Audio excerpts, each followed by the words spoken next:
Episode 7, Therefore I Am, gave us a background as to who Clifford DeVoe, aka the Thinker, is, all while featuring Barry trying to uncover the truth behind DeVoe's facade.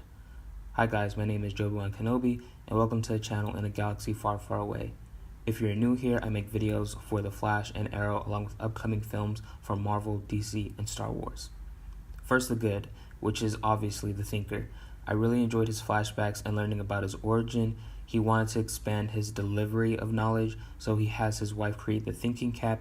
He uses the particle accelerator explosion as the source of power. It works at first, but then it goes terribly wrong in the future. He's slowly dying, however his mobile chair is slowing his death even more, so it seems like DeVoe is searching for a cure, or at least needs Barry to find a cure. That seems logical. He doesn't want to die before he can complete his plans or commit them, which we don't know what they are yet, and I'm glad that we didn't get the slightest tease as to what it could be. I mean, we know that it involves these 12 metahumans, but we don't exactly know what the plan actually is. I especially loved Barry's growing suspicions and how everyone thought he was crazy for believing that an innocent man like DeVoe could be a criminal mastermind. However, they all believed him in the end.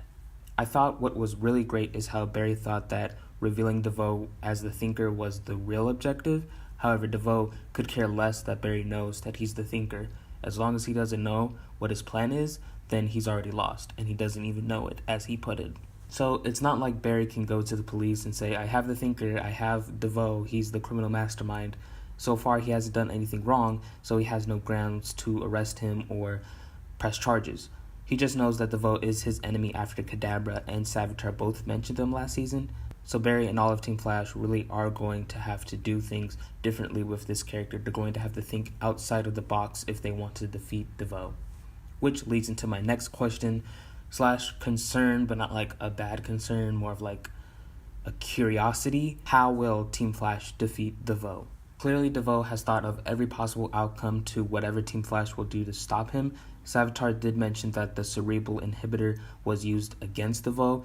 It wasn't used to defeat him. He didn't say, this is the device we used to defeat DeVoe. He said just used to fight him. So that doesn't mean that when they build it, it will be a success. But ultimately, they'll have to fine-tune it to defeat him once and for all.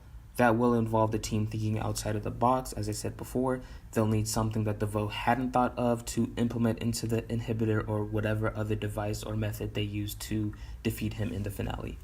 Now, how can Team Flash outthink the Thinker? We've seen so far that the Thinker is really smart. However, that doesn't mean that he has no weaknesses, and that weakness could very much be his wife. The Thinker can think unlimitedly, as he put it. However, his wife doesn't have that ability. She's just a human, and there is room for error in her technology. There's also the possibility that the Thinker underestimated Barry and Iris' love. There could also be room for error on the Thinker's part. He allowed Barry and Iris to get married as opposed to preventing that from happening, so with Iris still alive and on Barry's side, he, along with everyone else, can come up with a solution to defeat DeVoe. And lastly, his love for his wife could also blind his judgment in most cases. Maybe she gets injured in a battle or gets kidnapped by Team Flash, something that will drive him crazy and will make him misstep in his thoughts.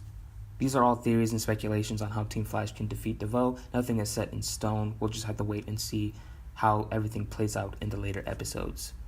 Now for Easter eggs. Wally returned in this episode, and I actually knew that he was coming back. I was aware that he was coming back a couple of weeks ago. I just forgot. So it was a bit of a surprise when I saw him at first. He mentioned that he battled a starfish from outer space during his time in Blue Valley, a reference to Starro, the villain that brought the Justice League together in 1960, The Brave and the Bold, issue 28. Starro was featured back in Season 3, Episode 5 on Arrow, on Cooper Selden's shirt, and he made an appearance in the canceled sitcom Powerless, which was set in the DC universe, not the Arrow universe, on NBC. Barry also mentioned that his spidey senses were tingling, a reference to Spider-Man's ability to sense danger. This is also the second Marvel reference this season. The first was back in Episode 5, when Felicity drew a similarity between Caitlin Snow, aka Killer Frost, to Bruce Banner, aka the Hulk. So what were your thoughts on this episode? Leave them down in the comments below, and be sure to answer the poll in the cards to give your official rating.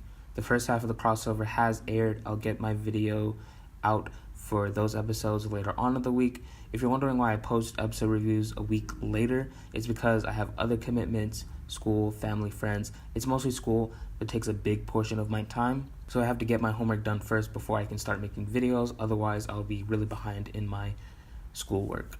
But I will make this announcement now, depending on if I even get those videos out by the end of this week. Finals are coming up. I'm in college right now. This is my first semester in college, so I really want to do well and focus all of my attention there. So I will be going on a hiatus for the next 2-3 weeks. December 15th should be my first day of winter break. That's also the day episode 8 comes out, so around that time is when I should start posting videos again. I'm very excited because I have a 5-week break, so I have so much free time to relax and post as many videos as I want.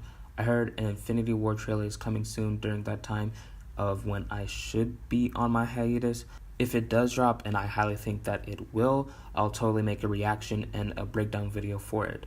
Take this with a grain of salt, but the earliest it could drop is perhaps this week on Wednesday or Thursday. If not, the other rumors say that it could drop Monday, December 4th.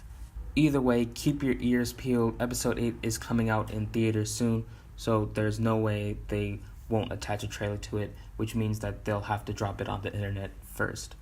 I think what would be sinisterly clever is to have the trailer air in theaters for opening weekend only and then drop it on the internet the Monday after. That way Disney can bring in so much dough for episode 8 just by grabbing the attention of people who want to see this Infinity War trailer. They'll buy their tickets to episode 8, see the trailer, and also watch episode 8. And then Disney will also get a big profit from that during their opening weekend.